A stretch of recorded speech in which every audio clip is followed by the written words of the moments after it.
speaker today, Lerrel Pinto. So Lerrel is an assistant professor in the School of Computer Science at NYU. So he received his master's and his PhD from Carnegie Mellon University, working with Abhinav Gupta. Prior to that, he did his bachelor's at the Indian Institute of Technology and spent a year also as a postdoc at UC Berkeley. So Lerrel's research is on making general purpose robots, robots that can adapt to new scenarios and that can learn from humans. And I think his group probably has some of the most impressive demonstrations of using imitation learning in the context of robotic manipulation. And yeah, I'm excited to learn more about that work today.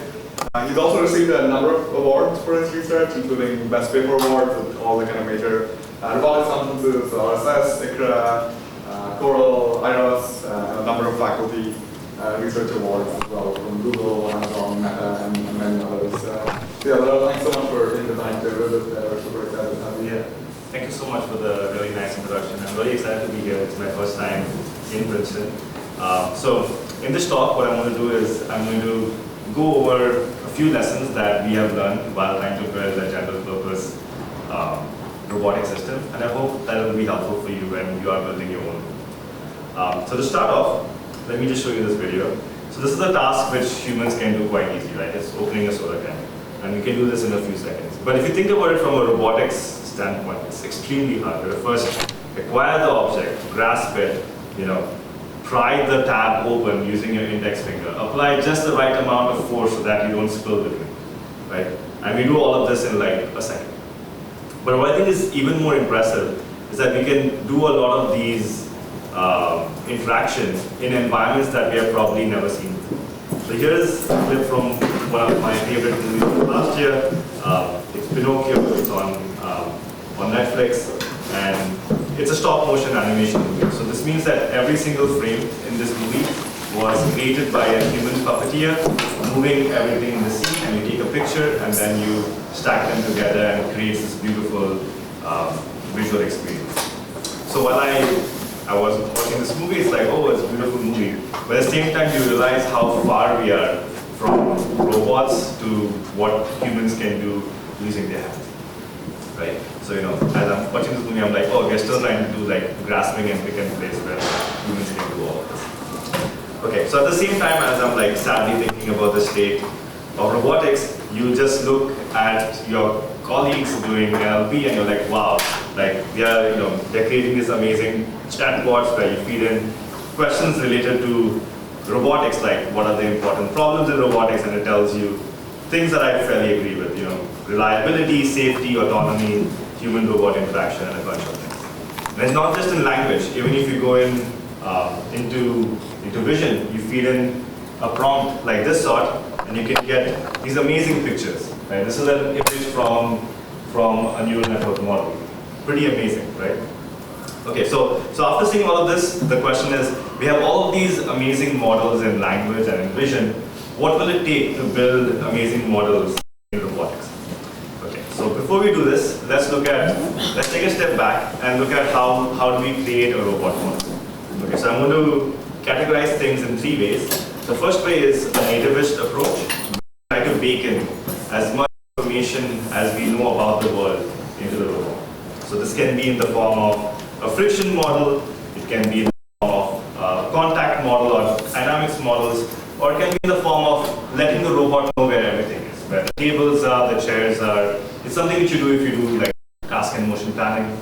You'll need all this information there. Okay, and this type of approach where humans try to bake in as much information programmatically into the system is what's worked really well, right? So if you're seeing these amazing Boston Dynamics robots doing a backflip, or you see this OpenAI hand solving the Rubik's Cube, all of this has relied on knowing a lot about the world, knowing where exactly all the steps are, knowing all the physics of the hand and the object.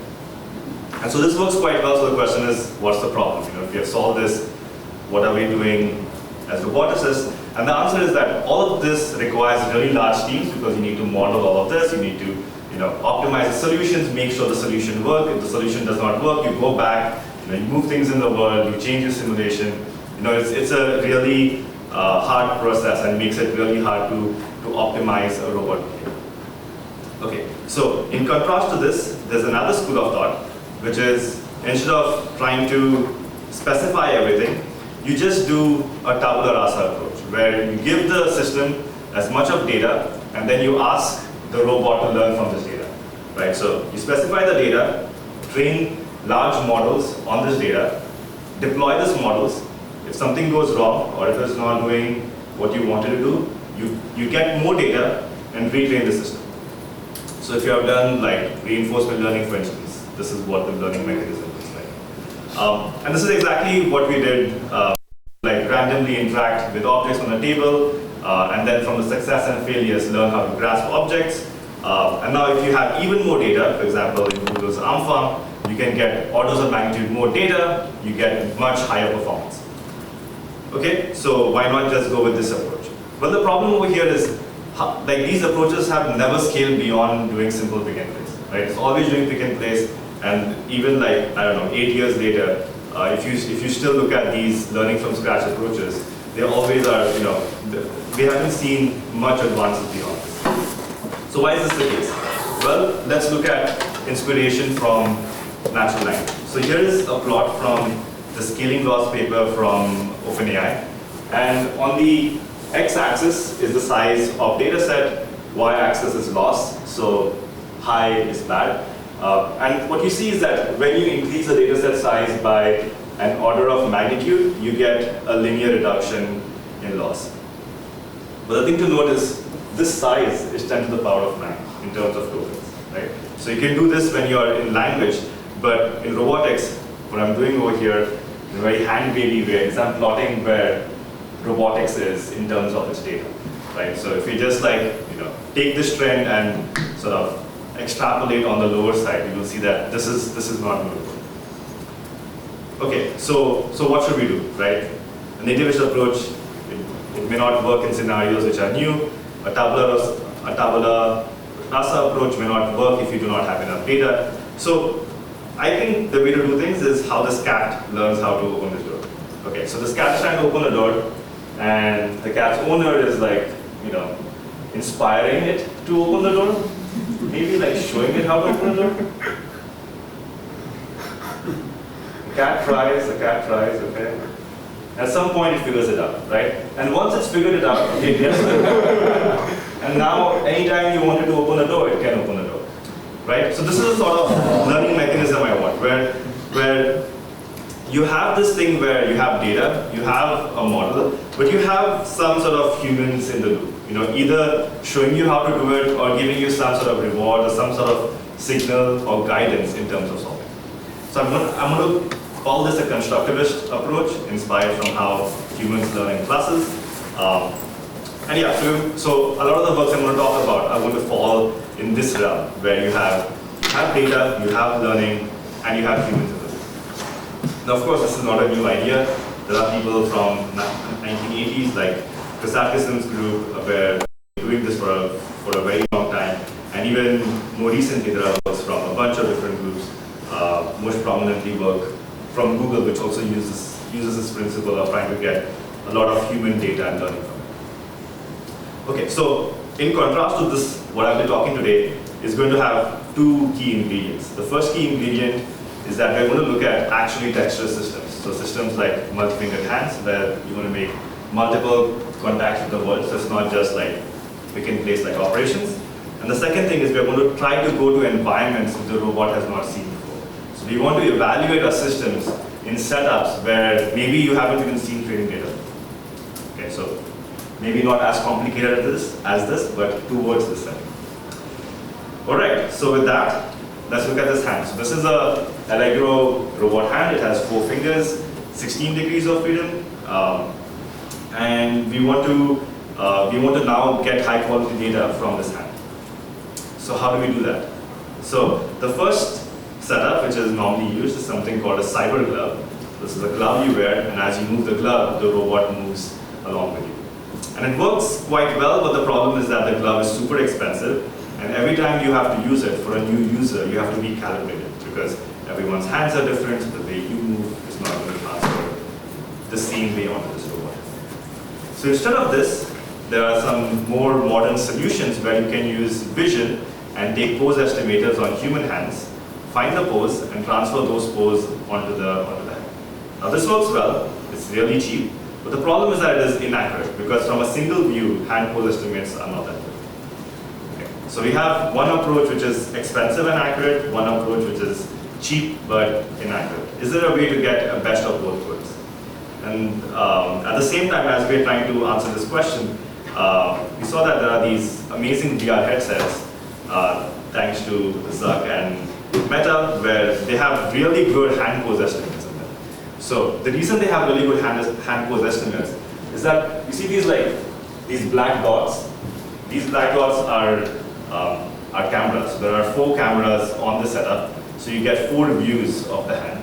And then they have spent, I don't know, millions of dollars training really good hand pose estimators inside VR.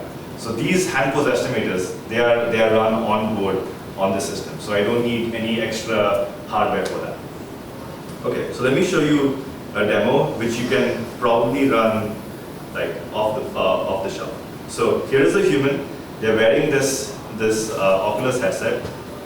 What you're seeing on screen over here is what this human is seeing in their headset. So they're seeing the hand pose estimates, which is in this black mesh over here. And as they move it, I am in real time retargeting them onto a robot. So as they're moving their hand, they're seeing how the robot hand is moving, and now they're effectively controlling the robot using their hand as a high-dimensional joystick. Because your hand has many degrees of freedom. Yeah.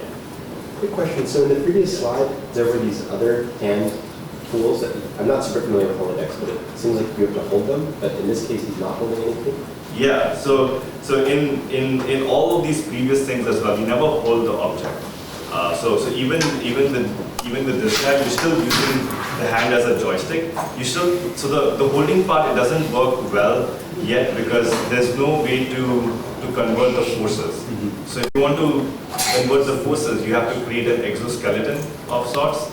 Put your hand inside that exoskeleton, and then when you make a contact interaction, you transfer those forces onto your hand. So there are ways of doing that. It's just that they are super expensive. Gotcha. But I also meant those extra components of the holodeck system. It looks like there is a 3-piece. This thing. Sorry, the next slide. Yeah, the 2. Oh, we just ignored these 2.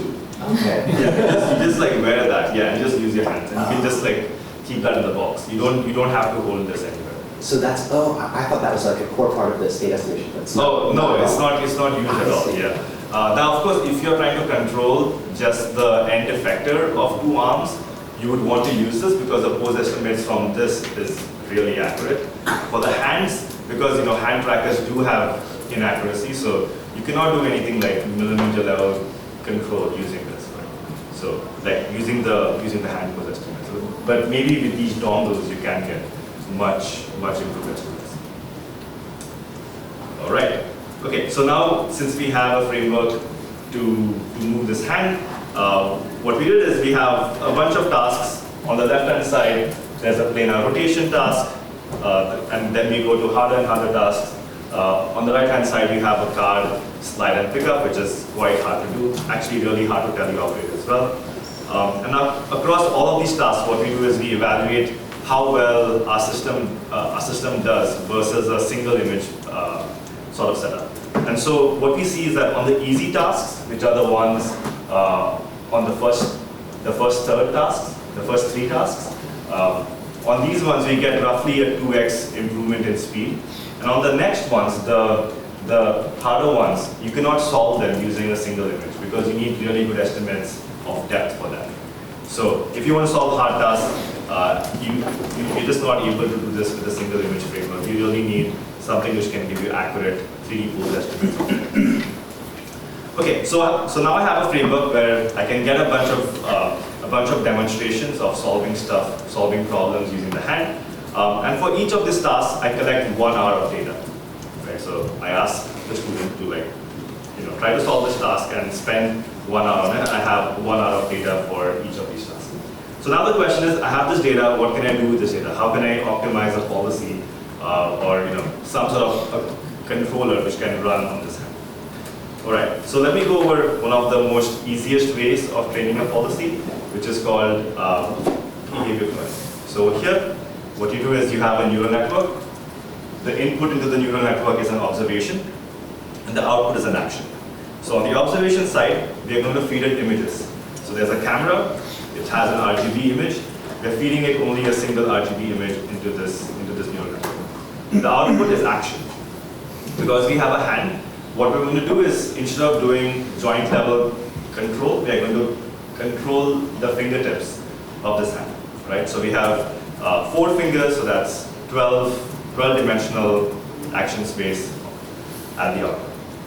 So now we're training behavior cloning. The way you do it is you find the loss for the specific input, you train it, and we train this, and we get a success rate of 0%. So it just completely fails, right? And the reason it fails is quite intuitive. You know, you have a large neural network, so many weights, so many parameters inside it. It's surely, like in training time, it completely overfits. And then when we evaluate, even for the slightest errors, it completely goes OD and fails, right? And so the key over here to fix this problem is to try to get more from this data than what supervised learning is able to do. So the key is to use something called self-supervised learning. I won't go into the details here, but I'll give you the high-level flavor of what's happening. Okay, so the strategy is as follows. You take all of your data. Yeah? Sorry, quick clarification question. So the robot hand only has 4 fingers. Is your behavior cloning basically just throwing away the pinky from the human, or are you doing something a bit more elaborate to go from 5 fingers to 4? Yeah, this is a great question. So we have tried a bunch of things, but what's happening over here is we completely remove the pinky. Okay. Off the student? No. You know, I'm assuming if the student uses it often enough, they may start to lose. So after you use this framework, the way you move in the world changes, because the Oculus has a weird like warp in it. So like once you remove it, you like see the world slightly differently. So who knows? Maybe if you use it enough, maybe. So we have actually tried a few things. So one of the things which I've found hard to do is on the ring finger. It's hard to control all degrees of freedom. So the way this Allegro works is that its joints are not aligned the same. So the kinematic chain of the fingers here on the robot, it does not match the human kinematic chain. For example, we can do this. The Allegro hand is not able to do that. Instead, on the Allegro hand, the fingers sort of rotate this way. And so we have tried to use the pinky as a way to control this like other degrees of freedom. It works well if the person has a lot of time inside the framework. But if you give it to a new user, they will be completely lost. They will not know what's happening. Yeah. Okay. So in our framework, what we do is we just take all the observations without any action information, and we do something called self-supervised learning, where the idea is more like a sort of like a denoising autoencoder, right? So we take the images, we corrupt it with some sort of noise, and then we force the encoder to have the same representation from the noise and the no noise. Right? So the specific algorithm we use here is called BYOL, but you can use any state-of-the-art SSL algorithm, and it should still work reasonably well. Okay, so at the end of the day, what this encoder training is giving you takes in a high-dimensional image, outputs a low-dimensional feature or representation of what it's seeing in the image. Okay, now if your feature is good enough, what you can do is something really stupid simple. So let's say now I have a robot with maybe a new object. I feed it to an encoder, I get a representation. And now, with this representation, I look at all the data I have ever collected. I find the nearest neighbor, and I literally just apply the action of the nearest neighbor on the robot. Right? It's so simple, like even a high schooler doing machine learning should be able to code it up. Right? Super simple algorithm, and just again, the key idea is to get low-dimensional features, you do self-supervised learning, and once you have that, just do nearest neighbors to get action. Okay, so here are some of the policies in action. So this is planar rotation. So you put an object and it can rotate it in the plane of the hand. Here is flipping, where it sort of is able to rotate it outside the plane of the hand. Now, if you can do both the rotation task and the flipping task, you can now move this object to any orientation as a combination of these two abilities. Okay, so here are like more tasks. This is a can spinning task. You put a can. It's supposed to spin it without being able to drop it. And then we have more videos for all the other tasks. I won't show them in the interest of time. But what I want to go over is something which I think is more interesting, which is the generalization ability of these policies. Okay, so let's say for the planar rotation, I showed it how to rotate the object with this object, right? And now, with the same policy, without any additional training, I can put in arbitrary objects. There are some objects from the YCB data set, if you recognize the ones on the diagonal, and there are some other like 3D printed objects which we have over here. And what we see is that for most of these objects, it's able to rotate it. The funny thing is that you may think that okay, it's just an open loop strategy, right? But if you look at the behaviors, for some objects, it uses the ring finger. For some, it uses the middle finger. It always has to use the thumb because you need to have an opposable thumb over here. But it's not like just running an open loop policy. Now this works for like other tasks as well. Again, we're not doing anything additional over here. We train the object on we train the policy on the left, and on the right we see that it automatically works on a bunch of different objects. Here's the can spinning example. I showed how to spin a Pringles can, and now it can automatically start doing a 90-degree spin of a bunch of other can-like objects. Okay. Now, another thing I really like about these nearest neighbor algorithms is that you can actually probe into it and see what it's doing to some extent. So, for example, let's say I have, instead of my square object or my cube object, I now put a triangular object. And so over here, I'm doing a rollout of the policy, and at the same time, I'm visualizing my nearest neighbor on the top right. So when something fails, I can actually look and see what the nearest neighbor was and see why it was failing, right? Giving me some way of trying to improve the system, because if I change my representations, I can see how my nearest neighbors are changing and then keep improving the system. Now this works on a bunch of different tasks. The one on the right is the flipping task, and the one on the bottom is the can spinning task. Sort of see that the edges are sort of aligned of the object as it spins it. All right. So all of our code, data, and stuff is all public. If you want to use it, there's a link over here. And this is the first lesson which I'm going to offer you, which is interfacing is critical, whether you're doing imitation learning or not. What we have seen is that anytime we have a problem we cannot solve, and you have two options: either improve the hardware system or create a new learning algorithm. You should first start with improving the system. And there are multiple reasons for that. You may think that, you get higher quality data. But I think it also improves your intuition of the robotic system the more you play around with it. And so at least from what we have seen, every time we improve our interfacing, we're always able to improve performance, even with very simple learning algorithms. I had a question about the self-supervised learning part. Yeah. Is it doing it only on images, or is there some like temporal aspect to it where you can predict like future images, or do something like contrastive learning? Yeah. Where closeness is defined at the time? Yeah, so this is a great question. Over here, we are just doing it without any temporal information, just pure images. Now, there are some newer works where we start using information of time, and we do see improvements over there. In general, you can try out a bunch of different SSL algorithms, and it works well. Like, as long as you can bring this high dimensional thing into something low dimensional, even though it's not exactly state, it's still fine. Yeah, so we have tried contrastive methods quite a bit, and we find them to be very unstable, because if you don't manage the number of negatives to positives, it becomes hard. So when you're trying to run this across many tasks, we find that the hyperparameters of the ratio of negatives and positives change per task, which makes it sort of less ideal.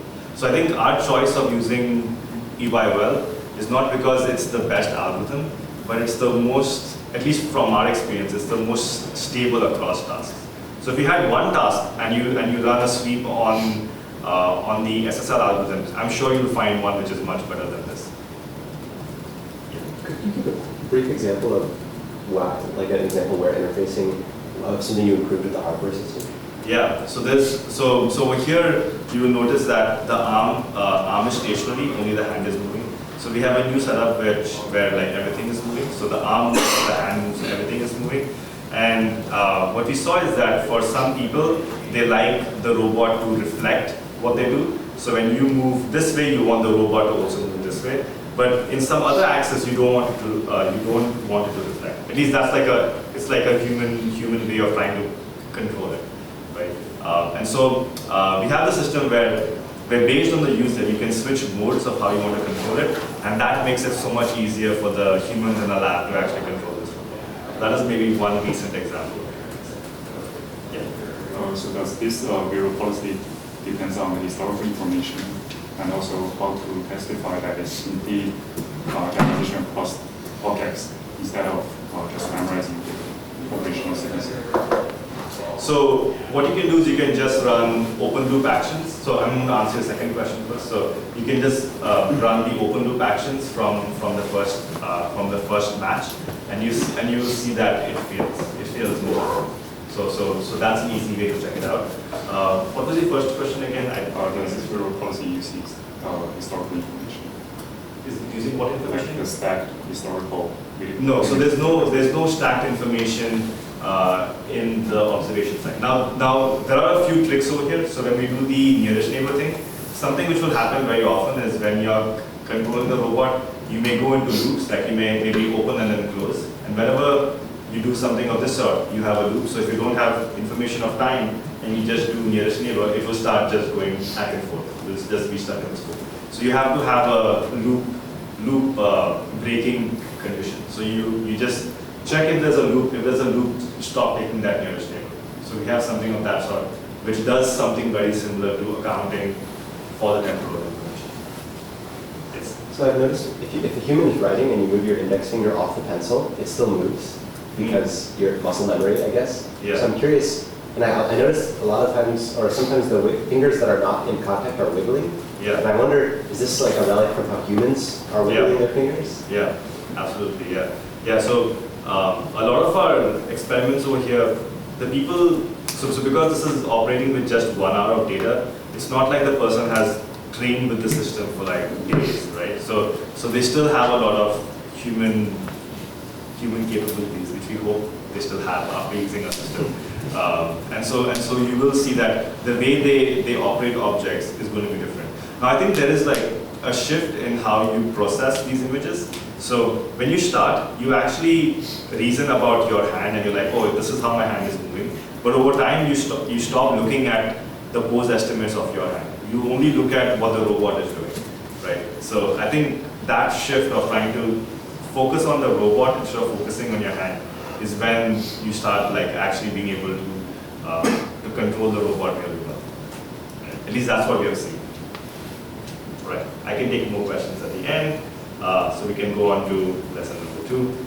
All right. So there was a question about in the crowd about vision, and so a lot of our policies so far are taking vision as input, right? So it's a vision-only policy. And there's a question of, is vision enough, right? If you want to solve these really hard problems, should we only deal with vision? And to sort of prove no, here is a fun video I found yesterday. So it's like making a pot. And of course, if you're doing this, you do this without a lot of vision. For example, this person's hand is literally inside this mold, and so you cannot see visual inputs of what you're doing as your hand is inside it. You need to know about forces, you need to know about texture. Vision is clearly not enough. And there's sort of neuroscience evidence for this as well. So if you look at the density of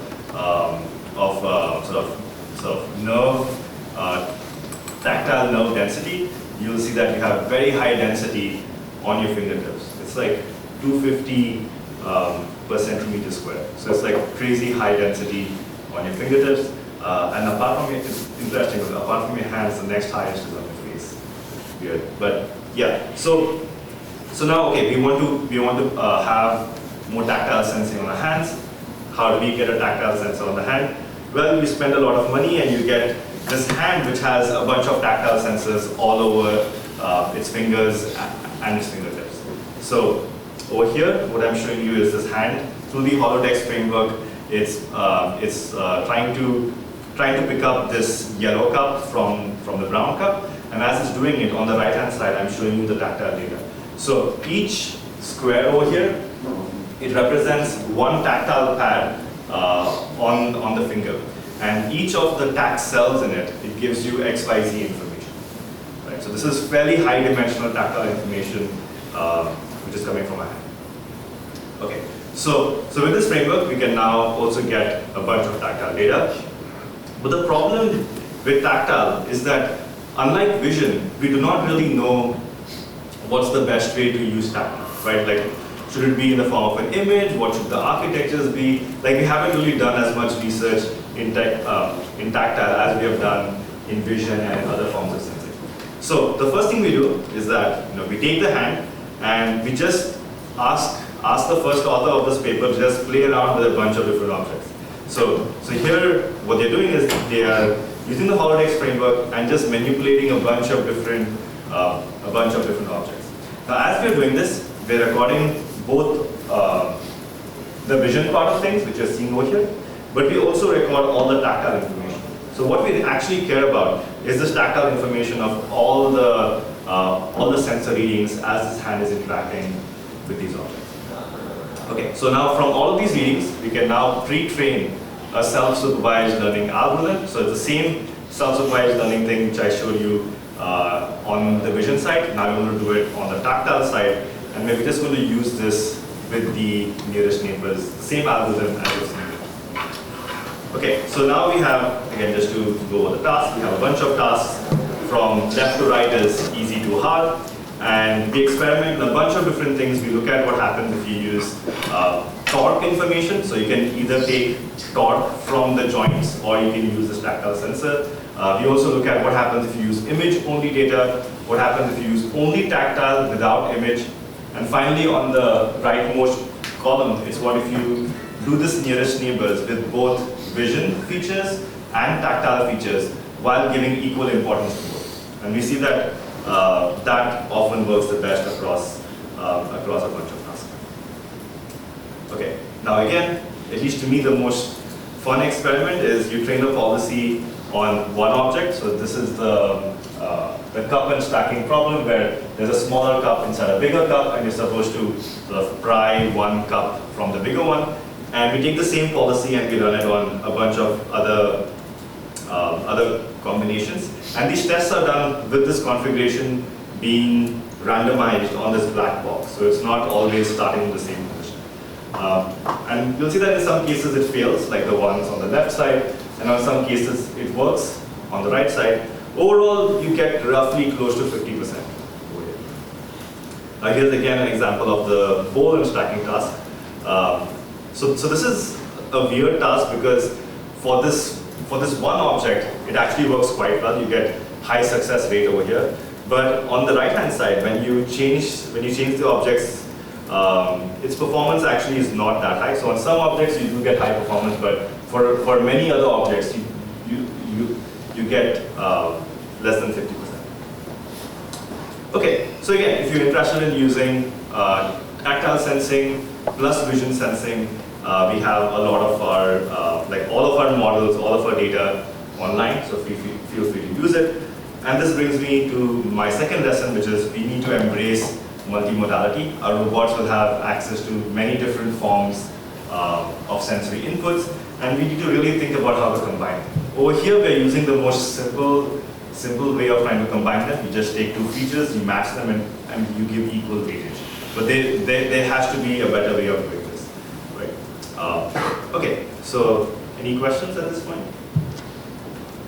All right, so I'll move forward. Okay, so up till now I've been showing you things on hands, and I've been saying, oh, we have this hand, we have all this vision, tactile, and things work well here. And an obvious question is, okay, I don't work on hands. Let's say you don't work on hands. How can I use this on my task? Okay, so actually a lot of these algorithms were first developed not on hands, but on these two-fingered robots. And so over here, I'm just showing you a few examples. So to collect data, we just use a reacher grabber stick, like the one on the left, with a GoPro on it. So you move around, you show a demonstration. You do the same self-supervised learning plus nearest neighbors, and you can solve a bunch of different tasks, like opening drawers, opening cabinets. You can move in 60 space, right? So the action space is in full 60, so you can actually rotate and go and pick things up. And it works quite well. And more recently, we are also seeing a bunch of evidence of other groups also using it. So here, this is a fun cloud benchmark where the way it works, so it's called Toto. The way it works is they have a robot, and you give them a policy, they will evaluate the policy and give you back the results. And they had an initial test where this nearest neighbor approach called win, it does really well, and on one of the benchmarks actually wins the benchmark. It does not work well when the test object locations are not having overlap with the train object location. So if you change the objects, it works fine. But if you move the objects to a point which is not seen before, it cannot extrapolate spatially. So that's why this is 0, okay, and this is very low. Okay, so then there's this amazing manual setup called Aloha from Stanford Folk. And again, over here, if you use the nearest neighbor algorithm, when it's a very strong baseline and actually comes close to the transformer architectures they proposed. And more recently, just a week ago, there was this fun setup where they used this exoskeleton to collect data. And again, if you use Win, which is over here, you get like the highest numbers on a bunch of metrics. Okay, so it's pretty amazing for me to see this because this is like a super simple algorithm. Anyone can easily run it, and it actually works quite well. Okay, so any questions so far? Okay, so I'm going to hour ahead. Let's see how much time I have. Okay, so up till now, for all of the imitation learning I've shown you, you have a task. I give you expert data for the task. It's unimodal, so there's only one way of solving the task. And we are able to fit models on this data. So now I'm going to give you a small example where things break down quite spectacularly. So here is a data set where there's an obstacle, and there is a user who has been asked to go around the obstacle without specifying how to go around the obstacle. So you'll see a bunch of data where you go on the top, a bunch of data where you go on the bottom, and you have these sort of two modes of data. One mode is in blue, one mode is in red, and I train behavior cloning, or most of the algorithms I've shown you so far, and you'll see a behavior of this sort. Where you start on the left, you'll go towards the goal, and right when you meet the point where the two modes split, you have, so in your training data, you have some examples saying go left, some examples saying go right. So the best way to minimize mean squared error, if you're giving one answer, is to say 0, don't move at all. And so you'll see a lot of these models just stop when it has a junction. Okay. So if you're playing PC, you've probably seen this behavior before. Okay, so how do you solve this? How can we sort of learn models that can sort of use all of this multimodal data? So the answer is to sort of do two things. The first thing is we want to use as much of these transformer architectures as possible, because transformer models, if you have used them, you'll see that they're actually able to capture a lot of multimodal information, right? If I give it the same prompt, it will give me different answers as output. But at the same time, they usually work for classification problems. They usually work when you have a discrete output total. So a question over here is, how do you use these transformers along with the robotics problem where you need to have high precision at the output? So here's what we came up with. It's called a behavior transformer. And the way it works is the outputs, which is your action, is normally in a continuous space. So the first thing you do is you discretize it into a discrete space. This is simple k-means clustering. It will give you all these discrete bins. You store the centers of each of these bins. Now, of course, you don't want to lose the precision. So what you also do is you also save the action offsets. So when you know the bin, you also know how far away it is from the bin center. So now for every action, for every continuous action, I'm going to view this as having two parts. One, a cluster center, and then an offset from that cluster center bin. Okay? And now from this, I can have a transformer model where it does its multimodal prediction on that cluster center bin. So that's where it has a discrete token. It can sort of model all the multimodality over there. But at the same time, for each of these cluster center bins, it's also going to output what is the continuous offset from that bin. So you get this matrix of this sort. Now, in output time, when you have to evaluate this model, you sample the bin. So let's say I sampled this bin number 2. Now for this bin, I can find what was the offset, add the offset onto the cluster center, and just apply that action. Right? So it's a sort of tricky way of using a transformer to both give you multimodal outputs and have like a precision. You don't want it to just output just a cluster center. Okay, so we tried this out and we compared it with a bunch of generative models from flow to VAEs, IBC, energy models, all of that stuff, and across a bunch of benchmarks from driving to manipulation and like a kitchen environment. So these are all simulated environments. You get very high performance. But of course, this is a robotics seminar, so where is the robot? So the first thing to do on the robot, if you have to do this, is you need to have a multimodal data set. So how do we get a multimodal data set? Well, you find a very motivated undergrad and tell them that to join the lab, they have to collect data. And so I told this to a student, and they literally spent 5 hours that day trying to collect data. And so you will see this like long sequence of data that this wonderful student collected and then trained models on. And so you can imagine this like there's a kitchen setup, and there's just like a student playing around with it, moving things around, opening doors, so on and so forth. So imagine this long sequence of robot data for like 4.5 hours long. Now what you can do with this is you can put a conditional transformer on it. So what this means is, okay, you have this large data set over here, this long sequence. Now I'm going to take 2 things. I'm going to take some observations at one time step. So this is observations at some time step. I'm also going to take some observations at a future time step, within maybe let's say 20 or like between 20 to 100 steps from there. So I have 2 sort of subsequences from this. And now from this current and future subsequences, what I'm going to do is I'm going to try to predict what are the sequences of actions to take me from where I am right now to where I should be in the future. Right? And I'm going to do this prediction using the behavior transformer architecture I've shown. Okay, so it's quite simple to train. You take arbitrary subsequences, train this model, and with this you can do something quite interesting.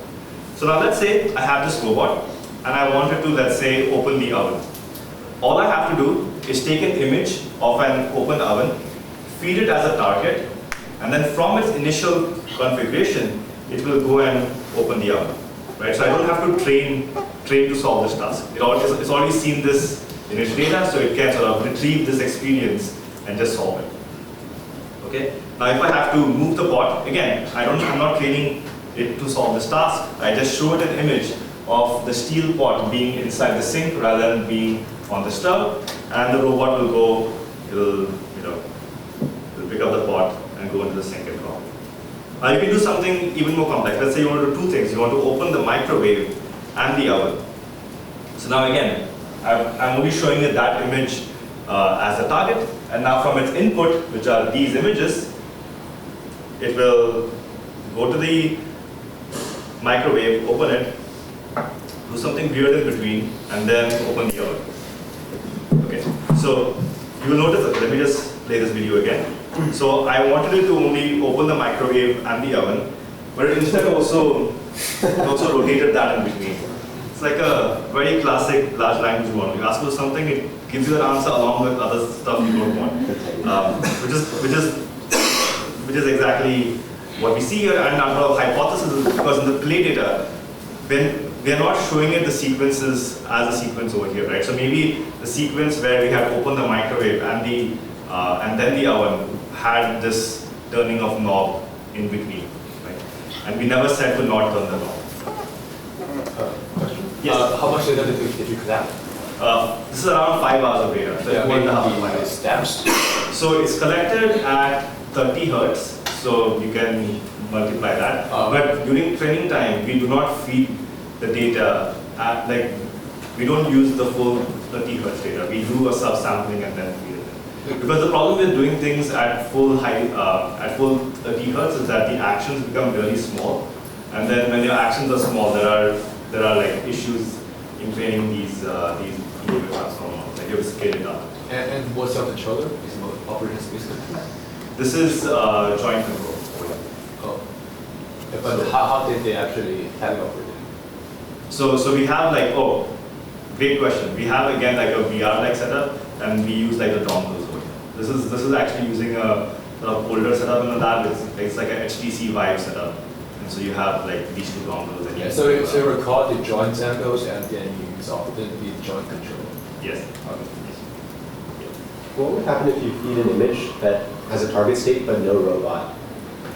That's a great question. We haven't tried it out. It's something which we are doing right now, where we're trying to see if in the target, what happens if it's just from arbitrary like first-person data, or is it like third-person data of a human doing something? Are we able to still get these type of models?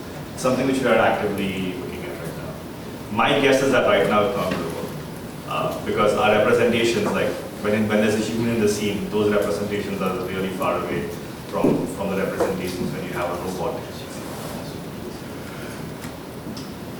All right, I still have some time, so I had 3 lessons, but I have a special 4th lesson. So here's my 3rd lesson, where again we have to embrace multimodality, but in the data distribution as well, because the data we get is not always going to be curated for the task at hand. So it's easier and cheaper to get uncurated data. So trying to create machine learning models that can learn from the data is going to be really important.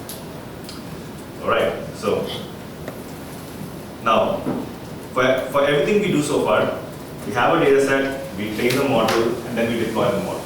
But how good your data was and your model is, eventually it's going to fail, right? If you're doing deployment, if you're having a machine learning model and you don't have guarantees on it, it is going to fail. Right, so we see a bunch of failures on our robot. So on the top is an example of a hand trying to rotate this object and it falls down. And on the bottom is our robot trying to open the door, but then we sort of mask out all the key features like the name trash on the trash can, and now it cannot open the door anymore, even though the handle still exists. And then in general, right, you're creating a robot, there's unintended consequences. And it fails, right? So when things fail, you need ways in which a robot can actually adapt and learn from these failures. And so that's what we're going to go over next. Okay, so the key idea is that these same representations, which we have been using right now as input into the policy, we're going to start using them as reward signals or guidance as well.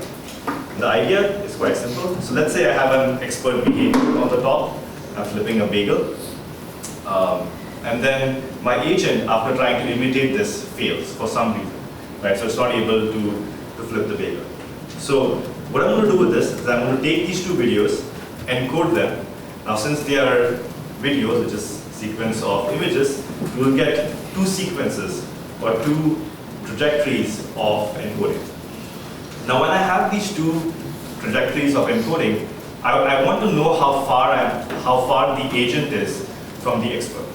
So to do this, we can sort of find points and then match these points. We use an optimal transport matching algorithm over here to find out what's the best way to sort of transport the mass from one trajectory to the other one. And we use this as a measure of how far are we, right? And once we have this measure of how far we are, we can use that as a reward signal. So if the match is close, you'll have high reward. If the match is bad, you'll get low reward. And then we feed this reward into the agent, and we tell the agent, okay, try to get me as high rewards or as good of a match to the expert trajectory. Okay, so we have this algorithm. I won't go into the details of this algorithm, but it uses model-free RL on top of this to re-optimize the policy. Okay, so the whole principle is that as it keeps improving, as the match increases, this trajectory should go closer and closer to what the expert showed you. Okay, so in all of the examples I'm going to show you over here, I gave the robot 1 minute of human data. So I show it 1 minute of data, which is between 1 to 3 demonstrations. And then what I do is I move the object around and I give the robot up to 20 minutes to learn how to solve a task. So here's an example on the hand where there's a bunch of tasks like trying to slide and pick up a dollar bill, trying to flip a cube, trying to open the cap of the bottle. So again, so in this work we use only vision, which is why the cap of the bottle needs to have this multicolored thing so it can actually know how much the bottle captures. It also works on our mobile hello stretch robot. So if you want to do things like open a cabinet, open a drawer, switch off the lights, assuming you don't have Google and stuff, but you can sort of use the robot for a bunch of tasks over here. You can also do things on a more industrial grade robot, do things like inserting keys into keyholes, flipping a bagel, and doing some other more precise tasks. Okay, but again, what is really interesting to me is the generalization aspect. So over here, I'm showing it one demonstration or 1 minute of demonstrations to pick up the bill. So this is a $1 bill. And now in under 20 minutes of online training, it can figure out how to pick up a bunch of things like, other bills, cards, credit cards, other things which are sort of slide and pickable. Of course, it doesn't work all the time. It does not work if the object is too large, because our fingers, it doesn't have enough of torque to slide heavy objects on it. Okay, so here is another example. Okay, we have a bagel flipping task. Okay, why we're doing bagels? Because we're in New York. But now let's say you don't like a bagel and you want to flip a different object like a croissant or a piece of bread. You can again re-optimize this policy and adapt it in about 20 minutes to this new object. Okay, so all of these algorithms are all public. We have 2 versions of this algorithm. They work in different cases, and they're all online. If you're interested, feel free to use it. And if you have issues using it, please let me know. And this brings me to my final lesson, which is we should never stop learning. If you can create algorithms where even in deployment, once it fails, it does not repeat that failure mode, I think that's where we want to go as we try to bring these robots into the real world. Okay, so here are the 4 lessons, 3+1, where you have interfacing, we have focus on interfacing, embracing multimodality of inputs, so multimodality of different senses, focus on how we can learn from uncurated data, and finally learn on the fly. And of course, all this work is done by amazing students in Manila. With that, I will end and take any questions.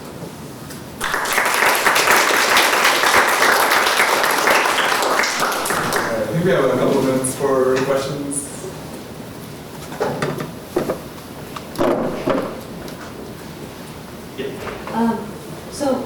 In the last part, you were talking about the matches, right, of the ones. Are you, okay, so you're using with the encoder some, like you did in your previous part of the talk, some low-dimensional representation again. Yeah.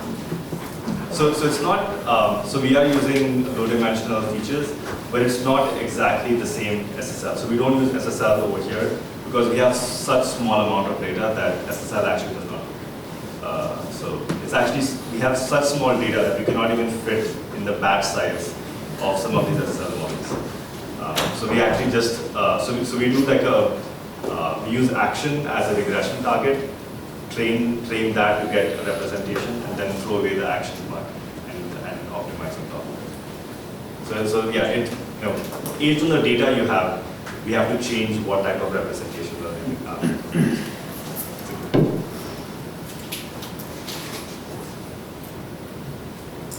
Yeah. Sorry, I asked all my questions during your talk, but what is the next problem that you're trying to work on or apply this to? Yeah, there are a bunch of things we are looking at right now. So one of the largest efforts right now is we're trying to see how these work in actual homes. So if I bring a robot into your home and I ask it to solve a task, how fast can it learn it? What are the error modes? Like, when you run experiments in your lab, there are many things which you just don't notice. For example, recently we saw that sunlight is not a problem, but the shadows created by sunlight is a big problem. And so that is something which you would never know inside our dark lab. But yeah, I think just like trying to go closer to the real world will, when we do that, we'll sort of rediscover or find new problems that we haven't seen before while doing that. I think that's one of the big goals. Perhaps this is more of a philosophical question because I don't want to have more information, but for the earlier part of your talk where you're talking about learning specific policies for your stuff, the bottle opener, for example, humans would naturally do that with 2 hands. Would you consider extensions to use 2 robot hands and like splitting the task across them? Yeah, I think we should. Yeah, I think at some point we should use it. So the way I like to think about it is, if I'm trying to sell you a robot, and if I can sell you a robot for half the price because it has half the number of arms, you would first want to have that type of robot, right? And I think when we think about scaling, right? So a lot of the machine learning push is in scaling. Have lots of data, fill it in, and then use it to train large models. Trying to find what's the cheapest way to get large amounts of data is going to be crucial here. So I think if you want to solve industrial level tasks, for that you should for sure use 2 arms because you actually need it over there. You cannot solve it using only 1 hand. But I think if you're trying to create something which can go out into the world right now and try to get as much data for as less of a price, I think you have to start thinking more about the practical aspect, right? Like if you have 2 arms, it's going to fail twice as likely, right? So it has to be repairs twice as much, and it's twice as more expensive, right? So maybe that maybe might answer your question a little bit. Fair enough. Yes. Kind of a more philosophical version of that question. Suppose you're building a cheap robot. You decide that you're going to build one with fingers and a suction cup or something like that. Yeah. Is there still a role for imitation learning? Can humans learn to train these robots, or are those situations where some of the other approaches of either going directly from training or directly from physics might have a greater role than they do with these very human-like robots or robot parts? Yeah. So I think there's like a philosophical question here, and there's also like a very practical question. So, for example, if you think about a company which does a lot of fulfillment, like Amazon, they still have a bunch of humans on the floor where they have like a box and they take, they see the order, it comes on the screen, and they see, okay, like a banana, for instance, and they pick a banana and they put it in a box, and then there's someone packages the box. So why is a robot not doing that? It's because humans are super fast and flexible at doing it, right? So even though you have a suction cup which can move really fast to the object and move down really fast, once you grab the object, it then has to move really slow, right? So just the mode in which you operate when a human is manipulating versus when a suction cup or a robot gripper is operating. Humans operate at much more dynamic, agile speeds that even though you may have same amount of success rate, the speed actually starts to play a huge issue. So now if you're trying to match that, it might be easier to start by seeing how just model how humans are picking up objects and transfer that.